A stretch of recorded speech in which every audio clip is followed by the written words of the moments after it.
Hello everyone, this is Michelle at michellesizemore.com. I'm an independent advisor with Creative Memories, and today you'll learn how to make these borders using the Dollop Arch border frame punch and the Vivid Melodies collection called Jazzberry from Creative Memories.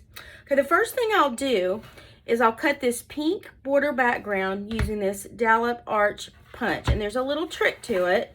You want to cut your these are the measurements. You want to cut your cardstock 3 inches wide. So I'm going to start doing that. I'm going to open up my arm, put this at the 3-inch mark right here, and line it up all the way down following that grid mark, and cut with a straight blade. Set this aside, and this is the look that I'm going to get. It's going to have let me get some cardboard so you can actually see that a little better, because it's a really faint pink. You're going to have the design cut on both sides. Okay, set this aside, and this is how to use this punch. When it's stored, it's closed, so you just flip that to open it up.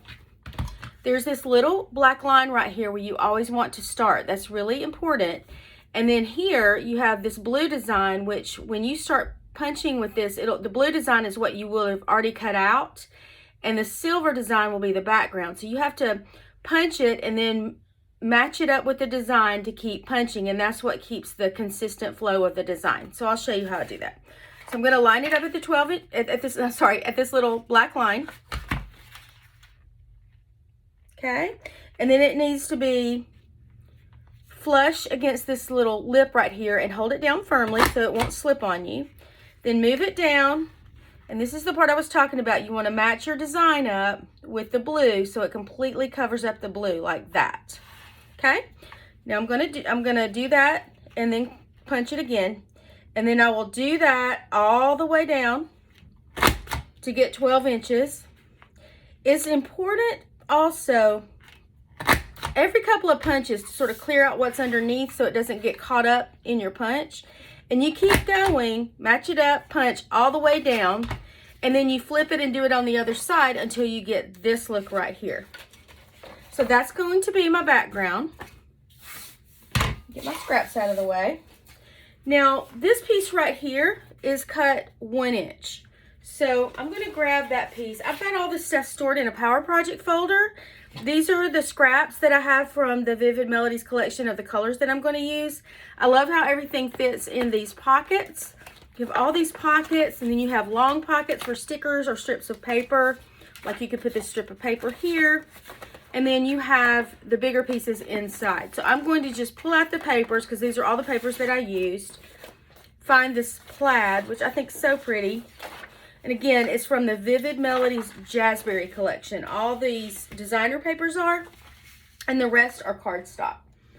Okay, set that aside, and I want to cut a 1 inch diameter piece of that. And of course, it's going to be 12 inches long. To get my 1 inch, I just line it. I can line it up here or here. So I'm going to line it up here just to show you a little bit different way that I use this. Now, if you have a big piece of paper that extends out here, you would want to open your lever. And I'm going to do that. It just gives me a little bit more space to measure on, because this does hang off a little. But I'm going to line it up with the 1 inch mark right here and make sure it's straight all the way down. And cut my 1 inch strip. Pretty easy. And then I'm going to mount my 1 inch strip on top of my border.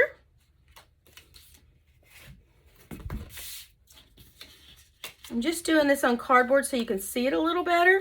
I'm going to take my repositionable tape runner and just put it all the way down. I think it's important to use repositionable, that was a big word, repositionable, when crafting, because it comes out in clear dots so you don't see excess.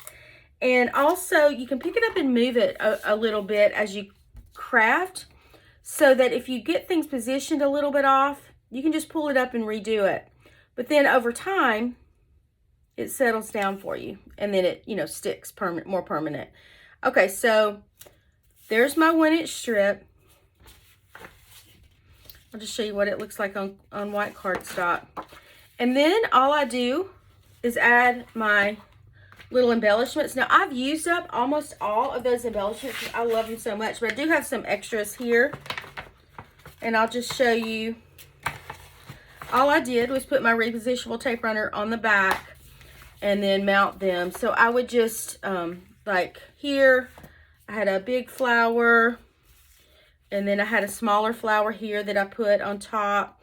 And then I would tuck some leaves in, you know, until I get it where I like it. And then this is another little die cut that comes with that collection. And just mount all that down, and then you have your border. Really easy. Now I'm going to show you how I did this one. Basically, this one is the exact same format, where it's a 1-inch strip, and then I used a 3-inch strip for this. I added an embellishment. This embellishment was already put together for you, so I just added that, and then I added this on top. I'll show you real quick how I made that. Super easy. We have this new punch called Full of Love, and I'm gonna open it up. Oops, sorry. Open it up, and I need a light pink in this because the letters are cut out, so the background's light pink of that. And here we go with light pink punch, and it comes out like this, where this is what I used for this, but then also the little letters come out, so you could use those on something else. Okay, so I used this, and then I put them on top of a red piece of cardstock cut in a circle, and I love this new circle punch from Creative Memories because it was the perfect size. So I opened that up, punched that out, and then I'm going to put a little bit of repositionable tape runner on the back here. Again, it's important to use repositionable, I think, because it comes out in these little clear dots that only stick where they need to go, and the excess goes back here, so you don't get white things poking out of your letters where they're cut out, or sticky wet glue or anything. I just love this tape runner. Put that on top there, and you've got a cute little embellishment. So all I did here was cut this the same way I did that, add this embellishment that's already put together for you, and then put this on top.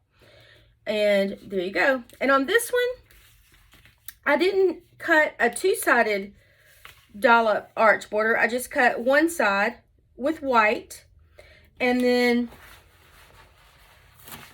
these are the measurements. I cut it 1.5 inches. So on here, I would line it up at the 1.5 inch mark, which would be right there.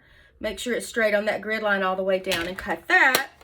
And then this was also cut 1.5 inches. And then these are just die cuts from that collection. So these are the measurements. I cut everything. I'll just leave this here for just a second to give y'all time to jot that down if you want to.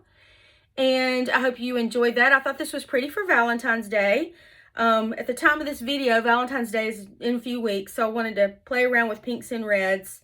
And but it could also be used for Mother's Day, or girls, or family, or anything really. I think the pack is so pretty. Oh, and I wanted to tell you, if you buy the whole bundle of this Jazzberry, there's blues, greens, yellows, pinks. I think I covered all of them.